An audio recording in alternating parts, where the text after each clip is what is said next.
एक तरफ तो लॉकडाउन कर दिया, पूरा देश बंद, कल कारखाने बंद, किसान के कार्य बंद, कोई मजदूरी नहीं कर सकता है। और वो क्या कर रहे हैं, अयोध्या के विवादित स्थल को उन्होंने खोदना शुरू कर दिया। और जब खोदने लगे तो वहां बुद्ध के अवशेष, बुद्ध की प्रतिमा के अवशेष, स्तूप और सम्राट अशोक जो देश में सबसे ज्यादा बुद्धिज्म का प्रचार विदेशों तक कराया, उनके जो लाट वो निकलना शुरू हुई, उनके लेख निकलना शुरू हुए। किसी माध्यम से आप जैसे लोगों को, बुद्धिजीवियों को जानकारी हुई, अपने अग्रजों से, बड़े लोगों से संपर्क किया, वकीलों से संपर्क किया, वहां उनके पास फोटो भेजे गए।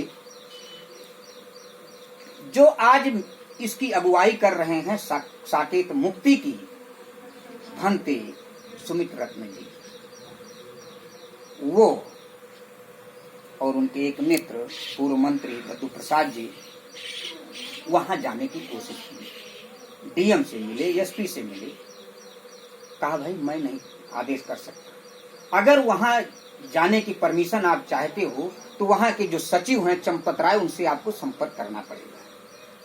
वहां कोई जाने नहीं दिया कि हम देख तो लें कि कैसे हो रहा है, सही है गलत है।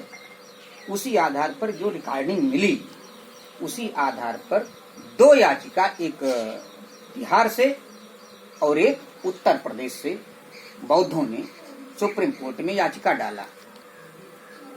पहले तो स्थगन दे दिया, कार्य रुक जाए, लेकिन जब बहस हुई तो इतना प्रताड़ित किया कोर्ट ने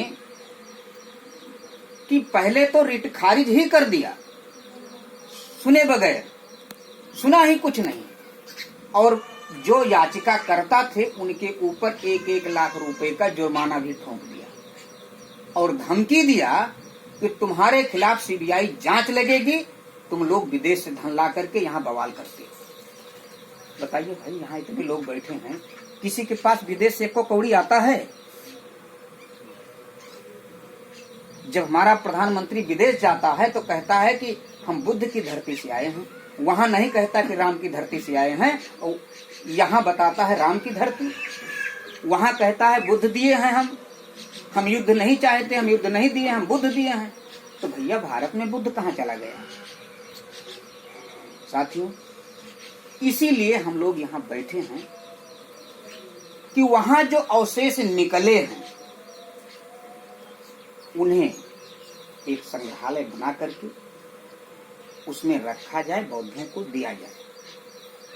और दूसरी बात, जो साकेत है वो मुक्त होनी चाहिए। उनको मंदिर बनाना है, मंदिर बनावे, हमसे मतलब नहीं है, लेकिन मेरे सीने पर नहीं, मेरी छाती पर नहीं बनना चाहिए। वो बुद्ध की विरासत है, बुद्ध की विरासत पर कोई मंदिर नहीं बनना चाहिए।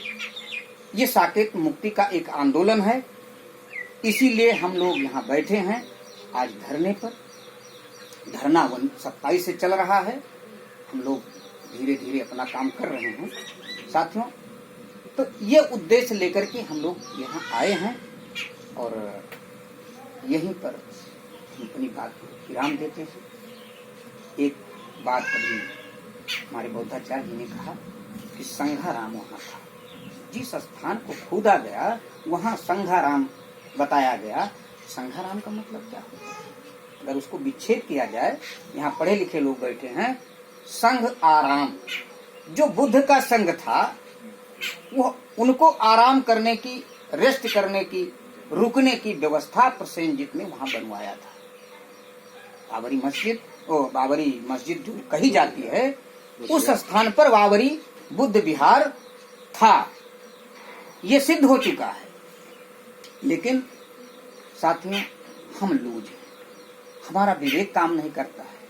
हम तो लटके हैं उसमें वैदिक व्यवस्था में, दुर्गा माता की पूजा में, भगवान राम की पूजा में हम राम राम करके। राम कोई इस धरती पर पैदा नहीं, लेकिन इस बात को फैलाएगा कौन? कोई आसमान से टपकेगा का? क्या बुद्ध फिर पैदा होंगे या बाबा साहब फिर पैदा होंगे जो हमको विरासत दिया बुद्ध की?